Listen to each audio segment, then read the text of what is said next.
Ini di masyarakat kalau kita ngomongin sendi, ini kan pasti ada penyakit rematik dan asam urat ya. Dan ini gejala sama nih. Dan kadang-kadang masyarakat bingung, ini rematik atau asam urat ya? Taunya sama aja.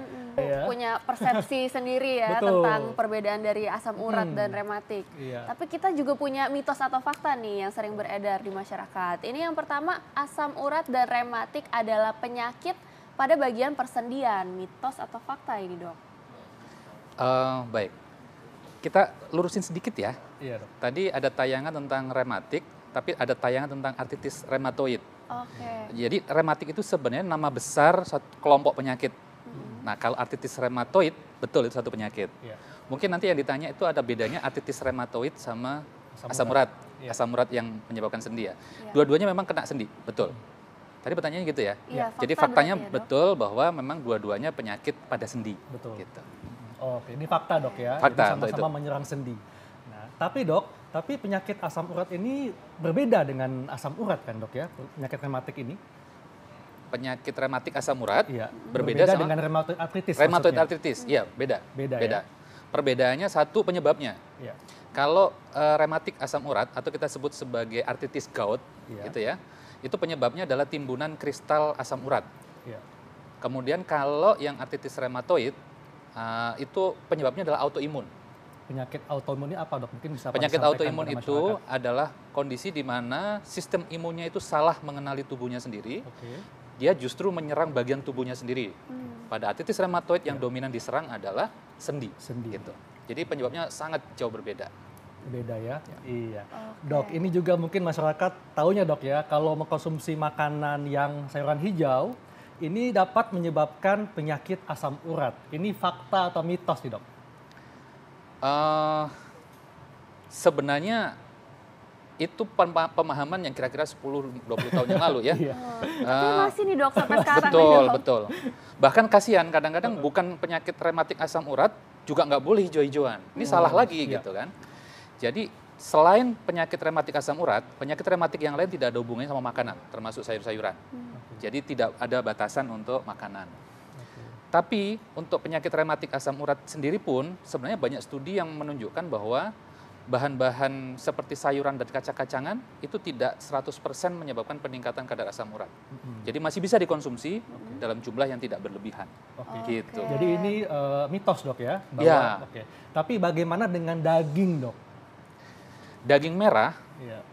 itu termasuk makanan yang sedikit lebih tinggi kandungan purin. Purin itu adalah kandungan protein yang kemudian nanti diolah menjadi asam urat. Iya. Jadi ini lebih selektif lagi, harus dikurangin konsumsinya. Oke. Tapi bukan berarti nggak boleh sama sekali. Oke, Kasihan berarti pasien-pasien. dibatasin aja ya dok ya. Betul, betul. Ini ada mitos atau fakta lagi nih dok. Ini katanya sering mandi malam ini dapat mengakibatkan rematik. Mitos atau fakta nih dok? Ya, ini nih sering sekali ya Iya, mitos Dok. ini disampaikan. Menurut saya ini mitos. Jadi hampir semua penyakit rematik itu tidak ada yang berkaitan dengan mandi malam, Iya. kena AC, itu nggak ada. Mandi malam silahkan aja. Apalagi kalau mandinya pakai air hangat, tentu itu nggak akan membuat perbedaan suhu kita dengan lingkungan tidak terlalu jauh sehingga nggak ada masalah. Jadi ini mitos dok ya, Iya. nggak ada hubungannya ya. Iya. Dan kita masih akan membahas tentang fakta mitos terkait rematik dan asam urat, tapi sesaat lagi kita akan kembali tetap di acara Ayo Dok Sehat.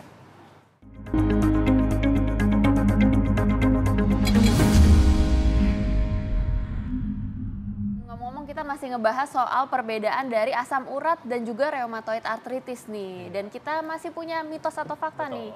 Katanya asam urat ini disebabkan karena pengendapan purin di persendian dok. Ini fakta atau mitos? Fakta tapi mungkin agak sedikit perlu dikoreksi gitu ya. Jadi purin itu bahan salah satu komponen asam amino atau protein yang biasanya ada di dalam tubuh kita, sel-sel tubuh kita sama makanan, kemudian nanti akan dipecah menjadi bahan yang kita sebut asam urat. Iya. Nah, asam urat itu dipertahankan dalam darah itu dalam level normal. Kalau berlebihan ini yang jadi masalah. Nah ini Bapak dok level normalnya dok. Level normalnya secara umum dia di bawah 7. Cek Biasanya lab dok ya, cek darah ya, ya. cek darah, serum ya. Itu laki sama perempuan agak sedikit beda, tapi kira-kira di bawah 7. Di bawah 7 ya. Kalau di atas 7 berarti berlebihan. Ya, Iya. kita sebut sebagai hiperurisemia. Iya. Oke. Jadi ini fakta dok, bisa Ya. fakta ya? Ya. Iya. Dan selanjutnya dok, ada juga yang mengatakan bahwa penyakit rematik atau rheumatoid arthritis belum diketahui penyebab sebenarnya. Ini fakta atau mitos dok? mitos ya, sebenarnya sudah confirm. Sekarang itu penyebab rematik asam urat atau kita sebut sebagai gout, ini gout ya? Rematik Iya, artritis. rema- Oh, yang rheumatoid arthritis, maaf. Kalau yang rheumatoid arthritis itu penyebabnya autoimun. Yang kita tahu penyebabnya memang masih banyak jadi perdebatan gitu ya.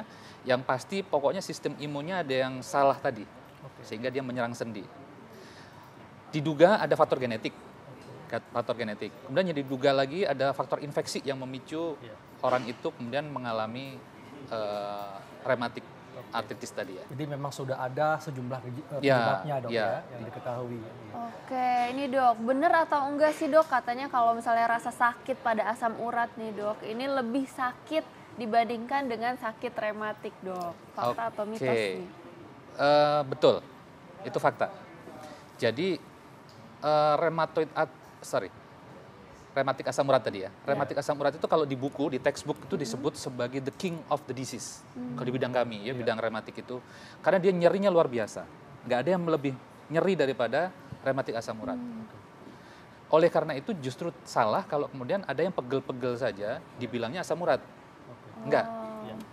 Kalau pegel-pegel berarti nyerinya hanya ringan harus sebab aja yang ya, lain. dok, ya? Kalau rematik asam urat dia pasti luar biasa hebatnya. Dan mungkin masyarakat perlu dijelaskan lagi dok bahwa sebetulnya kalau nyeri pada asam urat ini di mana dok lokasi yang paling sering? Karena kan ada yang bilang di jempol kaki atau di tempat lain tak bisa. Iya betul. Jadi tadi sih sebenarnya waktu tayangan tadi ada masyarakat yang ditanya soal bedanya itu kira-kira hampir benar sih ya. Jadi rematik asam urat itu biasanya kena satu sendi pada umumnya, kemudian yang paling sering memang sendi di daerah kaki. Dan nomor satu memang jempol kaki. Jempol kaki. Istilah kita di medik disebut sebagai sendi MTP ya, metatarsofalangeal, di pangkal jempol. Nah, itu. Nah, kalau rheumatoid arthritis ini di mana dok lokasi? Rheumatoid arthritis yang paling favorit dia kena tangan terutama pergelangan tangan. Pergelangan tangan dan jari-jari kecil. Dan ini munculnya apakah setiap waktu atau di pagi hari? Tadi ada yang bilang di pagi hari, dok. Ada sedikit beda kalau misalnya pada rematik asam urat yang belum berat itu biasanya kenanya akut ya, nggak lebih dari 2 minggu. Ya? Kalau yang artritis rheumatoid itu kronik. Kronik itu lebih dari 6 minggu. Pagi hari biasanya bukan muncul nyeri saja, tapi hanya lebih kaku.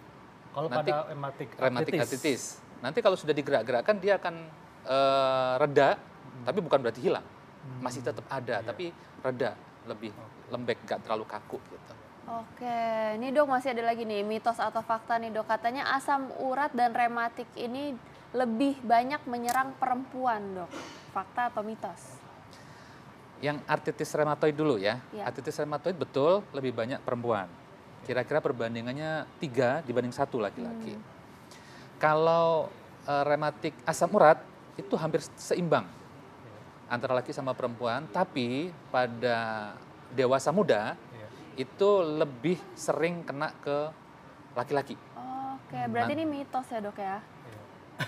Mitos, ya. Tapi nanti ketika usianya semakin lanjut itu hampir sama. Ini faktor estrogen.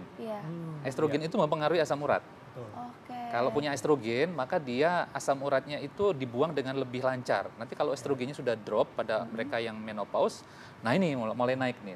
Berarti untuk kalau misalnya ibu-ibu misalnya yang minum kontrasepsi dengan kandungan estrogen bisa meningkatkan resiko untuk asam urat juga nih dok? Estrogen justru protektif untuk itu. Iya. Orang kalau masih punya estrogen, itu proses ekskresi asam urat di ginjal itu lancar. Nanti begitu estrogennya drop pada kondisi menopause, nah mulai ada gangguan di keseimbangan asam uratnya dan dia mulai naik tuh. Makanya laki-laki banyak yang sakit asam urat karena estrogennya nggak sebanyak wanita. Betul, dok, ya? Betul. Iya. Dok, ini juga ada yang mengatakan bahwa asam urat lebih mudah diobati daripada rheumatoid arthritis. Ini fakta atau mitos, dok? Ya, bisa dibilang fakta. Karena sebenarnya kalau rematik asam urat itu sebabnya tadi kan kadar asam urat yang tinggi, yang kemudian dia menimbulkan presipitasi atau endapan di sendi salah satunya, atau di ginjal dalam bentuk batu dan sebagainya. Sehingga kuncinya hanya mengendalikan kadar asam urat darah. Kalau dia terkendali, resiko kena serangan dan kerusakan sendi itu langsung bisa kita minimalisir. Jadi lebih mudah mestinya. Yang artritis rheumatoid lebih susah karena sistem imun tadi yang kita harus kendalikan. Jadi memang lebih susah. Tapi bukan berarti nggak bisa, bisa. Oke, nah dok ini terakhir nih dok, mungkin masyarakat masih pengen tahu nih dok, gimana sih dok tips-tipsnya untuk mencegah maupun mengobati penyakit asam urat dan rheumatoid arthritis ini, Dok? Asam urat dulu ya.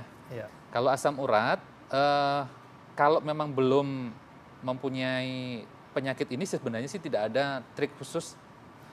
Mungkin lebih bagus mengkonsumsi makanan-makanan yang sehat, gitu ya. Makanan-makanan yang terlalu tinggi purin, misalnya nih jeroan, gitu ya. Beberapa jenis seafood yang sangat tinggi itu dihindari, termasuk alkohol.